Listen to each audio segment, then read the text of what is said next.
And let's talk a little bit about safety of larger vehicles, right? Large SUVs. IIHS tested some of them, and they weren't necessarily the safest vehicles Right. out there. You would think large SUVs would be super safe. There's a lot of steel around you and all that, but it's not the case, is it? It's not the case. There are other factors to consider. One, of course, is their sheer size and weight, which can easily make them unstable Mm-hmm. in extreme situations. Also, the passengers in the back can bounce around all over the place in a serious crash if they're only wearing a lap belt. A lot of problems with big SUVs. Obviously, if they hit a smaller vehicle, then they come out ahead. But Right. that's, you get a false sense of security in these things. I've seen most people I see driving big ones are driving like they're driving a Honda Civic. That's true.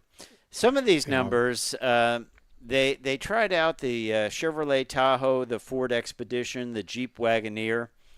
They all tried for the top safety pick plus rating, and you would think these vehicles have been around for a while. They're large vehicles. They have all the safety equipment.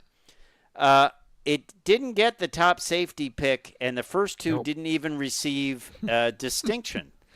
And these they are did not. very, yeah. The Tahoe received an acceptable rating in the small overlap front test, and a poor rating would be. It talks about the That's different the ratings: worst. poor, good, and acceptable. The Expedition scored marginal in the small overlap. Of course, this is the one of the most difficult tests where they're basically kind of going halfway across the hood, right, Right. and hitting an object that doesn't move. And you would think these things would be very good at this. They have a big hood. They have a lot of Nope. steel out there. Uh, So yeah, the driver's dummy's head hit the steering wheel in some of these, in the Wagoneer. Um, they're just they're big, but they are not safe. And the other problem, which IIHS doesn't address, which I will address, is that the drivers of the big SUVs don't understand what they're driving. yeah, Uh, exactly. they're cutting turns too tight. They're late braking, which is dangerous and expensive. Um, so they're driving these things like they really shouldn't be. You should be driving it like it's a bus and not a Corvette. Yeah, remember they are very high up in the air. They Yep. have a lot of weight on top of them, and they're basically a pickup truck that's been made into a Right.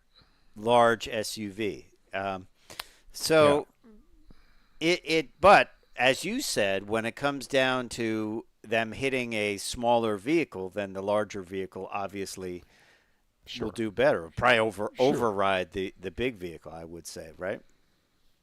Well, it could very well do that. It's a it's a real problem. But they're there, and people are buying them. So it's up. If they want to get good crash ratings, they're going to have to be re-engineered, Yeah, which could make them so expensive that very few people will buy them. yeah. You look at something like the EV9 from Kia. That seems like more of the future for a large SUV than just Yeah. basing it on a pickup truck. But I don't know. They're very popular. They sell a lot of Tahoes and Suburbans and Wagoneers and Yep. Expeditions. You see a lot of them on the road. So, but it's a $90,000 vehicle nowadays. So it's not like it's cheap. Yeah. So, well, let's talk about a new study, Les. This is from AAA, And you and I have been talking about this for a while about EVs, and all the while it was exciting. The early adopters, the new vehicles coming in, people talking about it. It was the hot topic at the coffee clutch. Um, Right. Everyone has to buy an electric vehicle. Now, AAA did a survey, and only 18% of those surveyed would consider an EV, down from 23%. Hybrids are the hot topic, and electrics are kind of off the table for most. Well, again, you're right. We've been talking about this now for 6